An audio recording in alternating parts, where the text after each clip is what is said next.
Varicose veins కి సరైన చికిత్స కోసం సంప్రదించండి ఎవిస్ హాస్పిటల్. నమస్కారం. మాఘపురాణం 13వ రోజు పారాయణలోకి వచ్చాం. ముందు అధ్యాయంలో పరమేశ్వరుని గురించి, ప్రయాగ స్నాన మహాత్మ్యాన్ని గురించి తెలుసుకున్నాం. ఈ వశిష్ఠుల వారు తెలియజేసినటువంటి మార్కండేయ చరిత్ర, ఈ లింగాకార వృత్తాంతాన్ని అత్యంత కుతూహలంతో విన్నాడు దిలీప మహారాజు. ఇంకా ఎన్నో విషయాలు ఏమైనా ఉంటే మాఘమాస మహాత్మ్యాన్ని గురించి, అంటే వివిధ యుగాలలో ఎలాంటి కథలు చెప్పబడ్డాయి, అలా వాటి గురించి ఏదైనా ప్రత్యేకమైన విషయం ఉంటే తెలియజేయండి, నాకు చాలా ఉత్కంఠగా ఉంది. ఇంత ప్రత్యేకమైన మాసాన్ని ఇప్పటిదాకా నేను తెలుసుకోలేకపోయానని పరిపరి విధాలుగా ప్రశ్నించాడు, ఇంకా అడిగాడు అనమాట. అడిగేసరికల్లా వశిష్ఠుల వారు చెప్తున్నారు అసలు ఇది ఎవరికి చెప్పారు. ఈ మాఘమాస మహాత్మ్యాన్ని ముందు పరమేశ్వరుడు పార్వతీదేవికి తెలియజేశాడట. ఆ తర్వాత అదే విషయాన్ని బ్రహ్మదేవుడు నారదుడికి తెలియజేశాడు. దానిని నీకు తెలియజేస్తాను, శ్రద్ధగా వినమన్నాడు. ఒకనాడు కైలాస పర్వతం నందు శివుడు ఒంటరిగా తను తపస్సు చేసుకుంటూ ఉండగా పార్వతీదేవి వచ్చి, నాథా, మీ ద్వారా అనేక కొంగొత్త పుణ్య విషయాలను తెలుసుకున్నాను, కానీ ప్రయాగ క్షేత్ర మహాత్మ్యము, మాఘమాస మహాత్మ్యాన్ని ఇది వరకు వినలేదు. వాటిని కూడా మీ వలన వినవలనని కోరికతో ఉన్నాను, కాబట్టి నా కోరిక తీర్చి నన్ను ధన్యురాలిని చేయండి స్వామి అని ప్రార్థించింది. మనం సాధారణంగా చెప్పుకుంటామండి, మన పురాణ గాథల్లో పార్వతీదేవి అమ్మవారు సర్వాంతర్యమైన, కానీ భర్త యందు చాలా వినయం వహిస్తుంది ఆవిడ. పరమేశ్వరుని అడుగుతుంది. పరమేశ్వరుడే పార్వతీదేవికి తెలియజేశాడు. మహాలక్ష్మి, మనం లక్ష్మీ అష్టోత్తరం చదువుకుంటాం, అందులో కూడా అమ్మవారు అడుగుతుంది. దేవివాచ అని వస్తుంది కదా, దేవదేవం హాదేవ త్రికాలజ్ఞ మహేశ్వర కరుణాకర దేవేచ భక్తానుగ్రహకారక అష్టోత్తర శతం లక్ష్మ్యాహ శ్రోతుమిచ్చామి తత్వత అని అడుగుతుంది. తత్వం, దాని సంగతి ఏమిటి, అష్టోత్తర శత లక్ష్మి నామాలు ఎలా చదవాలి, ఏం చేయాలని అమ్మవారు అడిగితేనే శివుడు పరమేశ్వరుడు సెలవిచ్చిందే మనం రోజు నిత్యం చదువుకుంటాం. సాధారణంగానే నామాలు ప్రకృతి నమః వికృత్య నమః అని కాకుండా పూర్వపీఠిక కూడా మనం చదువుతుంటే మనకు అసలు ఇది ఎవరికి ఎప్పుడు ఎలా ఎందుకు చెప్పారో సకా క్లియర్గా తెలుస్తుంది, సాంగంగా అర్థమవుతుంది. అట్లా పరమేశ్వరుడే చాలా రకాల విషయాలని అమ్మవారికి తెలియజేసినట్టుగా వింటుంటాం. పురాణాల్లో అది కనపడుతుంది. అయితే ఇంత ప్రేమగా, ఆపేక్షగా, ఎంతో మర్యాదగా, వినయంతో వినదలుచుకున్నాను అని అమ్మవారు అడిగేసరికల్లా ఆయన ఇలా చెప్పారట. ఏమని? మాఘమాసమందు సూర్యుడు మకరంలోంచి కుంభంలోకి ప్రవేశిస్తాడు. మకర రాశిలోకి ఎప్పుడు వచ్చాడు? మనం చెప్పుకున్న ఉత్తరాయణ పుణ్యకాలం ఉంది కదా, ఆ మకర సంక్రమణం అప్పుడు సూర్యుడు మకర రాశిలోకి ప్రవేశించాడు. ఆయన మకరంలో ఉండగానే మాఘం వచ్చేస్తుంది. మాఘం వచ్చి ఒక 3-4 రోజులు, 5-6 రోజుల తర్వాత కుంభంలోకి మారుతుంది. ఇట్లా సూర్యుడు మకరంలో ఉండగా వచ్చినటువంటి ఈ మాఘమాసంలో ప్రతివారు వయోవివక్ష లేకుండా ప్రాతకాలాన్నే లేచి కాలకృత్యాలు తీర్చుకొని నదిలో స్నానం చేసి విష్ణు పూజ చేయాలి, దాన ధర్మాది సకృత్యములను చేయాలి. అట్లు చేసినచో సకల పాపముల నుండి విముక్తులగుటయే కాక మరణానంతర సుఖమును అంటే మోక్షమును పొందగలరు. అలాగే సూర్యుడు మకర రాశిలో ఉండే ఈ మాఘమాసం అంటే పూర్తిగా మకరంలో ఉండడు, కొంతే ఉంటాడు, కానీ ఇక పురాణంలో అట్లా చెప్పబడింది అనమాట. మాఘమాసం అందు ప్రయాగ క్షేత్రమందు ఏ మనుజుడు నదీ స్నానం చేస్తాడో అట్టివాడు వైకుంఠమునకు పోయి సాలోక్య సుఖాన్ని పొందుతాడు, భగవంతునితో పాటు ఆ లోకంలో ఉంటాడనమాట. ఈ మాఘంలో నది, సముద్రము, చెరువు, బావి, ఎక్కడైనా సరే, అదే కాకుండా స్వగృహంలో అయినా సరే ప్రాతకాలంనే స్నానం చేసిన వారికి విశేష పుణ్యఫలం కలగటమే కాకుండా వారి సమస్త పాపాలు హరించుకుపోతాయి. విడవకుండా అంటే 2వ రోజు 3వ రోజు కూడా అట్లే స్నానం చేస్తే, అంటే ఇప్పుడు మొదటి రోజు చేసాము, ఏది పాడ్యమి నాడు మాఘమాసం వచ్చింది, మొదటి రోజు చేసాను చాలే అని మానేయకుండా 2వ రోజు 3వ రోజు కూడా వరుసగా స్నానం చేస్తే విష్ణులోకము, విష్ణు సందర్శనము కూడా దొరుకుతుందట. మాఘంలో ప్రయాగ క్షేత్రంలో త్రివేణి సంగ స్నానం చేసిన వారు జన్మరాహిత్యాన్ని కూడా పొందుతారు. వరుసగా 3 రోజులు అనమాట. తొలి రోజు, 2వ రోజు, 3వ రోజు అంటే పాడ్యమి ప్రతిపద్దినము నాడు, ద్వితీయ తృతీయుల యందు విధియ తదియల్లో కూడా ప్రయాగ క్షేత్రంలో త్రివేణి సంగమంలో స్నానం చేస్తే ఇక వాళ్ళకి మరు జన్మ లేదట, జన్మరాహిత్యాన్ని పొందుతారు. ఈ మాఘమాసంలో ఎలా చేయాలట? ఏ నీటి తావైనా సరే, నది, చెరువు, బావి, కాలువ లేదా గోష్పాదము మునిగేంత నీరున్న ప్రదేశమైన చిన్న కుండ్రంలో కూడా, చిన్న చెరువులు, దొరువులు ఉంటాయి, ఊళ్ళల్లో కనబడతాయి. ఇప్పుడు ఎక్కడున్నాయండి దొరువులు? అన్నీ బోర్లే కదా మనకుంది, పాతకాలం కాబట్టి చెప్తున్నారు అంతే. కొద్దిపాటి నీళ్ళు, ఇక్కడ ఎన్ని నీళ్ళున్నా ఇందులో స్నానం ఏమిటి అనుకోకూడదు.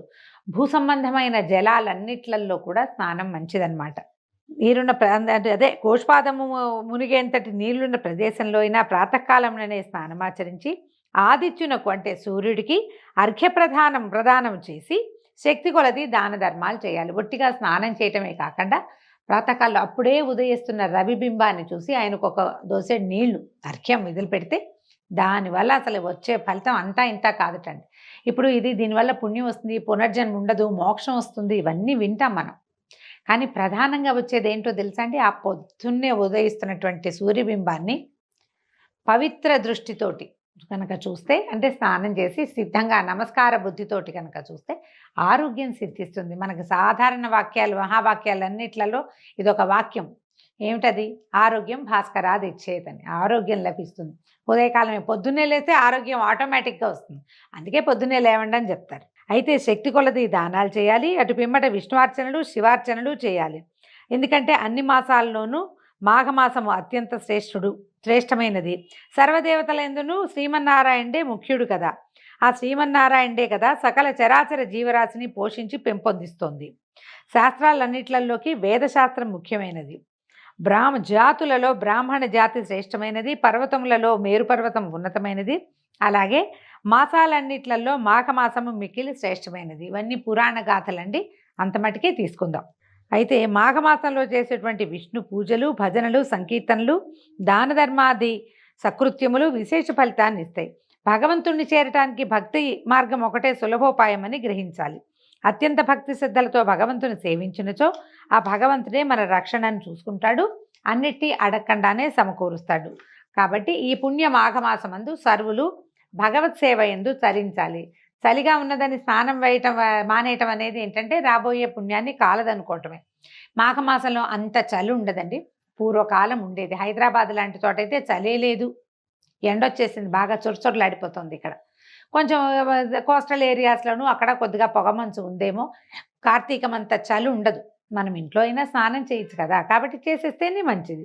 ఈ మాఘమాసంలో ప్రాతకాలంలోనే లేచి స్నానపానాదులు కావించి సూర్యునికి అర్ఘ్యప్రదానం చేసి నమస్కరించి నైవేద్యం పెట్టి శుభ్రమైన ధవళ వస్త్రాలను ఒక పేద బ్రాహ్మణుడికి దానం చేస్తే కనుక మంచి ఫలితమో పుణ్యమో వస్తుంది. ప్రతిరోజు దానం అని చెప్తున్నారు. నెలలో ఒక్కసారైనా సరే తెల్లటి వస్త్రాన్ని బ్రాహ్మణుడికి దానం చేస్తే మంచిదట. ఏదైనా ఒక కష్టం వస్తుందనుకోండి, దానికి కారణం ఏంటి చెప్తున్నారంటే పురాణంలో దాన ధర్మాది కార్యాలు చేసే వాళ్ళని అడ్డగించటము, దాతల్ని అపహాస్యం చేయటము, ఇలాంటి దుష్కృత్యాల వల్లే మనకి ఏవో ఒక ప్రాబ్లమ్స్ వస్తూ ఉంటాయట. అటు దుర్మార్గులు ఘోర నరకాన్ని అనుభవిస్తారు. సకల పాపాలని మూటగట్టుకుని యమయాతనలకు గురవుతారు. వంశక్షయం కలుగుతుంది. రౌరవాది నరక బాధలు అనుభవిస్తారు. తద్విరుద్ధంగా అంటే మంచి పనులు చేయటానికి ప్రోత్సహించిన వాళ్ళకి పుణ్యలోకాలు లభిస్తాయి. అంటే ఎవరైనా దానం చేస్తున్నా, ధర్మం చేస్తున్నా, పూజలు చేసుకుంటున్నా వారిని విమర్శించకూడదు. ఎగతాళి చేయటం, ఎక్కిరించడం, హేళన చేయటం, నీ డబ్బులన్నీ అక్కడెక్కడికో పోతున్నాయని అనడము చేయకూడదు. అది ఇష్టం. దానం చేయటం వాళ్ళ ఆసక్తి. దాన్ని ఎప్పుడు చెడగొట్టకూడదు. దానివల్ల మనకి పాపం వస్తుందని చెప్తున్నారు. శక్తిహీనులు, ఒకవేళ అనారోగ్యంతో ఉన్నవాళ్ళు, వృద్ధులు, బాలింతలు, గర్భవతులు, మరీ చిన్నపిల్లలు, వీళ్ళకి మాఘంలో శిరస్సు పైన నీళ్లు చల్లుకుని మానసిక పూజ చేసుకుని ఆదిత్యుడికి అభివాదం చేసినా చాలు. స్నానం చేయలేకపోతే నెత్తి మీద నీళ్లు చల్లుకుని, ఒంట్లో బాగోలేదు, జ్వరాలు అవిను, పొద్దున్నే తలస్నానం చేస్తే సైనసైటిస్ పెరుగుతుంది, సాయంత్రానికి పడకేస్తారు, నెత్తి మీద నీళ్ళు చల్లుకోండి. కంఠ స్నానం చేసి మామూలుగా స్నానం చేసి తల మీద నీళ్ళు చల్లి అపవిత్ర పవిత్రోవా సర్వావస్థంగతోపివా యస్మరేత్ పుండరీకాక్షం సబాహ్యాభ్యంతర శుచి. ఈ శ్లోకం చెప్పుకుని తల మీద నీళ్ళు చల్లుకుని సూర్యుడికి నమస్కారం మాత్రం చేసుకోండి. ఉదయించే సూర్యబింబానికి నమస్కరించడము ప్రధానమైన విధి మాఘమాసంలో. ఆ ఒకటి చేసినా సరే మంచిది. తర్వాత అట్టివారు అంటే ఇలా చెయ్యలేని వాళ్ళు, స్నానాలు అవి చేసి అక్కడికి ఇక్కడికి వెళ్ళి దాన ధర్మాలు, గుళ్ళు గోపురాలు తిరగలేమనుకునే వాళ్ళు మాఘమాస మహాత్మ్యాన్ని వినడం కానీ చదవటం కానీ చేసినచో అట్టివారు తమ 7వ జన్మాంతం నందు విష్ణుపద ప్రాప్తి నొందుదురు. ఇవాళ రేపు రాదండి. ఇప్పుడు కనుక నేను చెప్పే మాఘపురాణం విన్నారంటే ఇక్కడి నుంచి 7 జన్మల తర్వాత మనకి విష్ణుపదం వస్తుంది, ఎన్ని పాపాలు చేసినా కూడా అని అన్నమాట పాయింట్. మాఘమాసం ఇప్పుడు దరిద్రాలు, ఇప్పుడు మనం చేసుకున్న పాపాలు తొలగిపోవాలంటే మాఘమాస విధులు చాలా శ్రేష్టమైనవి, పుణ్యదాయకమైనవి. ఈ మాసంలో 30 రోజులు క్రమం తప్పకుండా పూజా పునస్కారాలు, దాన ధర్మాదులు, భజనలు, ఆలయ సందర్శనాలు, భగవంతుని పట్ల శ్రద్ధ, ఆసక్తి ఉన్నట్లయితే 100 అశ్వమేధయాగాలు చేసినంత పుణ్యం లభిస్తుంది. బ్రాహ్మణులకు దక్షిణ తాంబూలాలిచ్చి సంతృప్తి పరిస్తే ఎనలేని పుణ్యాన్ని సంపాదించుకోగలుగుతారు. ఆ బ్రహ్మహత్యాది ఘోర పాపాలన్నీ నశించిపోతాయి. ఈ మాఘం మాసం నందు అన్ని రోజులు కడు నియమనిష్టలతో ఉంటే అతనికి రౌరవాది నరకాల నుంచి అతనే కాకుండా పితరులు కూడా, ఆయన తాత తండ్రులు కూడా అనేక నరకాల నుంచి విముక్తులగటమే కాకుండా గతించిన తన వారిని తాత తండ్రులను కూడా విముక్తుల్ని చేస్తాడు. మనకే కాకుండా మనకి రావు నరకాలు. మన తాత ముత్తాత ఏదైనా నరక బాధలు పడుతుంటే కనుక 7 ముందరి తరాలు కూడా తరింపబడతాయట. పార్వతి మాఘమాస మహాత్మ్యము, నదీ స్నాన ఫలితము ఇత్యాదులను చెప్పి తిని, కాబట్టి ఇది ప్రచారంలోకి తీసుకురండి, ఇది ప్రచారం చేయాలి, నీవును అట్లే చెయ్యి అని పార్వతీదేవికి భగవంతుడు చెప్పాడని చెప్తారు. కానీ పార్వతీదేవికి అవసరం ఏముంది? మనకు అవసరం. ఇంకెవరికైనా ఇది బోధించమని. మాఘమాసంలో ఒకసారైనా స్నానం చేయండి, అలాంటి మాట అయినా విని ఒక్కసారైనా సూర్య దర్శనం చేయండి, ఇలాంటి మాటలు పిల్లలకి చెప్పండి. మనం అదే చేయగలుగుతాం కదా. పని వాళ్ళకి ఎవరో మన కింద సబార్డినేట్స్ ప్రాబ్లమ్స్లో ఉన్నారు, చాలా సమస్యలుగా ఉన్నాయంటే మాఘమాసంలో చేయండి. ఇది ప్రధానంగానండి జాతకాల్లో రవి తాలూకు స్థితిగతుల్లో అనుమానం ఉన్నవాళ్ళు, ఉద్యోగాల్లో పోస్టింగ్ సస్పెండ్ అయిపోయిన వాళ్ళు, ఉద్యోగాలు పోయిన వాళ్ళు, ఉద్యోగం రాకుండా ఉన్నవాళ్ళు, గవర్నమెంట్ ఉద్యోగం కోసం తీవ్రమైన ప్రయత్నం ఎన్ని సంవత్సరాలు దండయాత్రలు చేసినా రాని వాళ్ళు, ఇలాంటి వాళ్ళకి ఇది ఉపయోగపడుతుందండి. మాఘమాసం క్రమం తప్పకుండా ఈ నెల రోజులు స్నానం చేసి సూర్యదర్శనం చేసి అర్ఘ్యప్రదానం చేసి నమస్కారం చేసుకోవటం, ఏదైనా కలిగినంత దానం చేయటం లాంటి సాధారణ విధులు పాటించిన మన జీవితానికి ఒక నియమము పద్ధతి ఏర్పడతాయి. తర్వాత నెల అలవాటైపోతుంది ఇది చేయటం. అందుకని పురాణంలో ఇలాంటి ప్రత్యేకమైన పద్ధతులు నెల రోజులు చేయండి అని చెప్తుంటారు. దీంతో 13వ రోజు పారాయణ పూర్తయిందండి. రేపు ఉదయం మళ్ళీ 14వ రోజు పారాయణతో కలుసుకుందాం. నమస్కారం.